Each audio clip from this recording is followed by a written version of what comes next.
BRS నేతలు assembly సమావేశాల్లో మాట్లాడకుండా తెలంగాణ భవన్లో పవర్ పాయింట్ ప్రజెంటేషన్ ఎందుకు ఇస్తున్నారని జాగృతి అధ్యక్షురాలు కవిత ప్రశ్నించారు.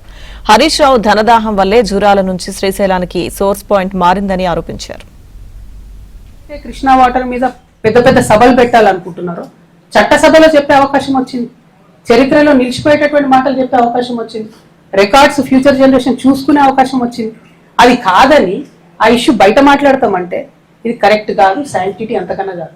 కాకపోతే గుంటనక్క గారి వ్యవహారం చూస్తే నాకేమనిపించింది అంటే ఈ తోక కుక్క నొప్పే పరిస్థితి వచ్చిందనిపించింది నాకు. అది ఎవరికేమో కాకపోతే ఇది అసెంబ్లీలో చెప్పే అవకాశాన్ని వదిలిపెట్టి వచ్చి కూర్చొని పార్టీ ఆఫీసులో చెప్పడం అన్నది మాత్రం కేవలం ప్రజల్ని మభ్య పెట్టడం ఇది కరెక్ట్ కాదు. జూరాల నుండి శ్రీశైలంకి సోర్స్ పాయింట్ మారింది. ఎందుకోసం మారింది? నేను అలిగేషన్ చేస్తా ఉన్నా, కేవలం హరీష్ రావు గారి ధనదాహం కోసం.